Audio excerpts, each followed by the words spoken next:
Hello बच्चों, स्वागत है आपका आज की ऑनलाइन कक्षा में। आज हम गिल्लू पाठ को पढ़ेंगे। सोन जूही में आज एक पीली कली लगी है, उसे देखकर अनायास ही उस छोटे जीव का स्मरण हो आया जो इस लता की सघन हरितिमा में छिपकर बैठता था और फिर मेरे निकट पहुंचते ही कंधे पर कूदकर मुझे चौंका देता था। तब मुझे कली की खोज रहती थी, पर आज उस लघु प्राणी की खोज है। लेखिका महादेवी वर्मा सोन जूही की कली को देखती हैं तो उसे देखकर उन्हें अनायास ही अचानक ही उस छोटे जीव गिल्लू का स्मरण हो आता है, जो एक छोटी गिलहरी है और वह सोन जूही की जो घनी हरियाली है उसके नीचे छिपकर बैठता था और लेखिका के उसके पास पहुंचते ही उनके कंधे पर कूदकर उन्हें चौंका देता था। लेखिका यहाँ कहती हैं कि पहले मुझे कली की खोज रहती थी, लेकिन आज उस गिलहरी की, उस गिल्लू की खोज है। परंतु वह तो अब तक सोन जूही की जड़ में मिट्टी होकर मिल गया होगा। कौन जाने स्वर्णिम कली के बहाने वही मुझे चौंकाने ऊपर आ गया हो। गिल्लू की अब मृत्यु हो चुकी है। मृत्यु के बाद गिल्लू को इस सोन जूही की जड़ में समाधि दे दी गई थी, दफना दिया गया था। इसलिए महादेवी कहती हैं कि हो सकता है कि इस कली के बहाने ही वह मुझे चौंकाने ऊपर आ गया हो।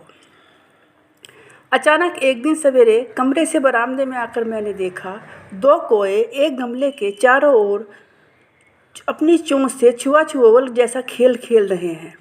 यह काकभसुंडी भी विचित्र पक्षी है। काकभसुंडी किसे कहते हैं? कौवे को। महादेवी एक दिन बरामदे में आकर देखती हैं कि दो कौवे एक गमले के पास अपनी चोंचों को छुआ जैसे खेल रहे हैं। काकभसुंडी एक साथ समादरित, सम्मान पाने वाला और उसी के साथ अनादर पाने वाला, अति सम्मानित, अति अवमानित ऐसा पक्षी है। हमारे बेचारे पुरखे न गरुड़ के रूप में आ सकते हैं, न मयूर के, न हंस के। उन्हें पितर पक्ष में हमसे कुछ पाने के लिए काक बनकर ही अवतीर्ण होना पड़ता है। हमारे पूर्वज न गरुड़ के रूप में आते हैं, न मयूर के, न हंस के।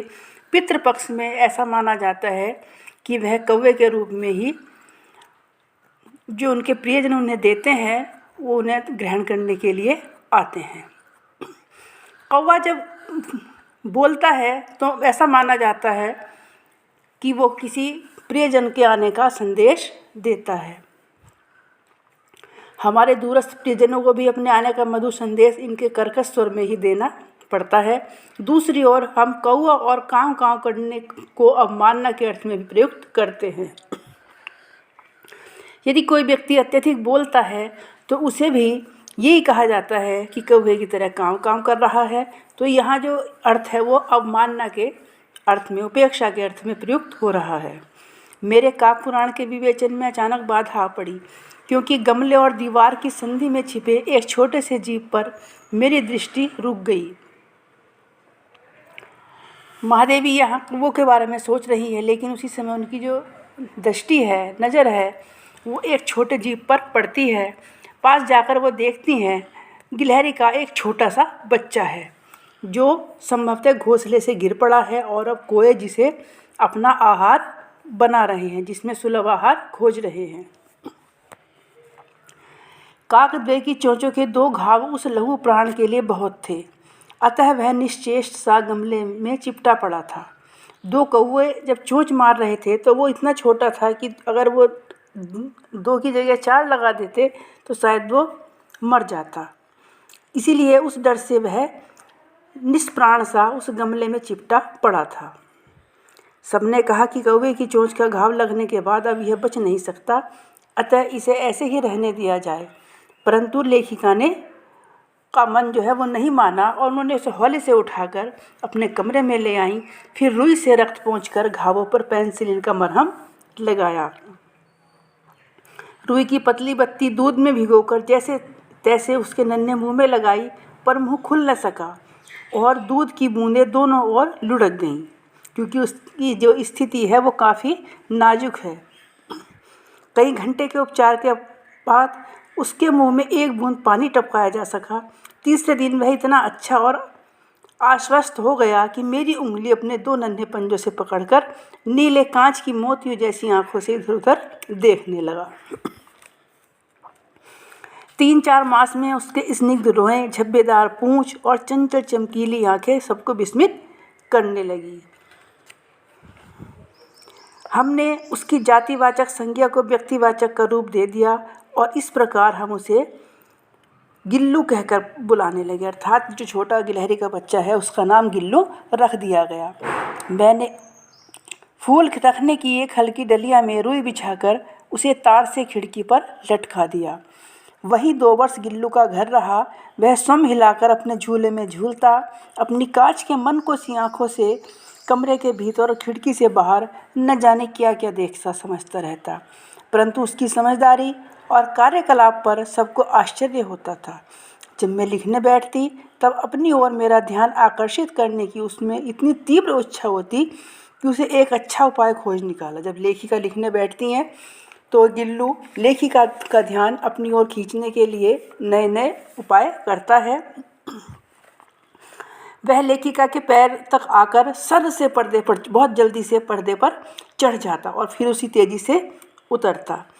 उसका यह क्रम तब तक चलता जब तक लेखिका उसे पकड़ने के लिए न उठ जाती। कभी मैं जो लेखिका हैं वो गिल्लू को पकड़कर एक बड़े लिफाफे में रख देती हैं और उसके 2 पंजे और सिर के अतिरिक्त सारा जो छोटा शरीर है लघुगात वो लिफाफे के भीतर बंद रहता।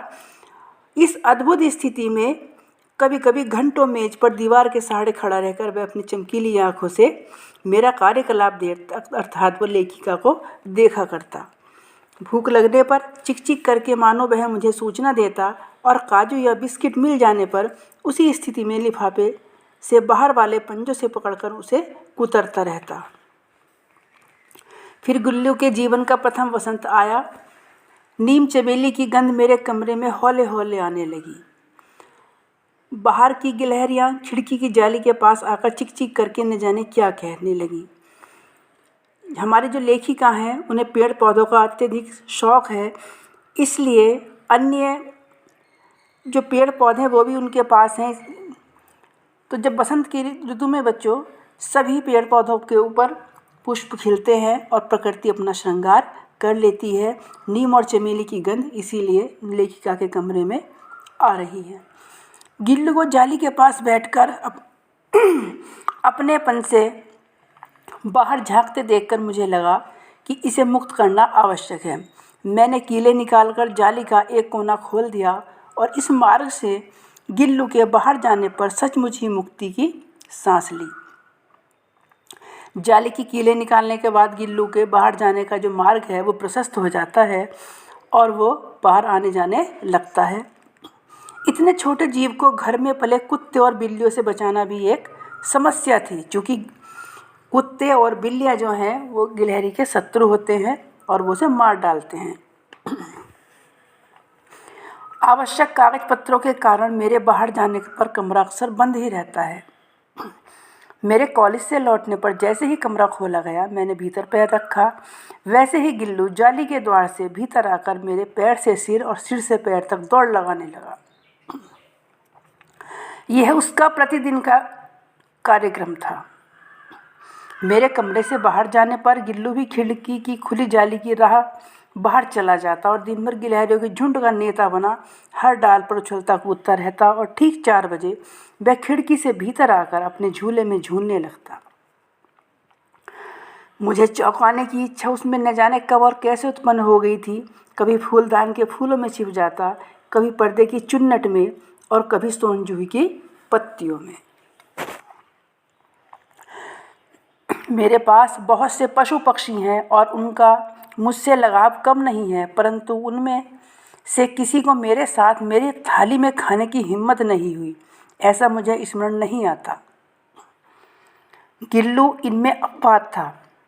मैं जैसे ही खाने के कमरे में पहुंचती, वह खिड़की से निकलकर आंगन की दीवार बरामदा पार करके मेज़ पर पहुंच जाता और मेरी थाली में बैठ जाना चाहता।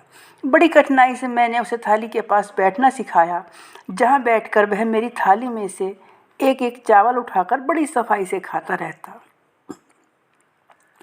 काजू उसका प्रिय खाद्य था और कई दिन काजू न मिलने पर वह अन्य खाने की चीज़ें या तो लेना बंद कर देता या झूले के नीचे फेंक देता।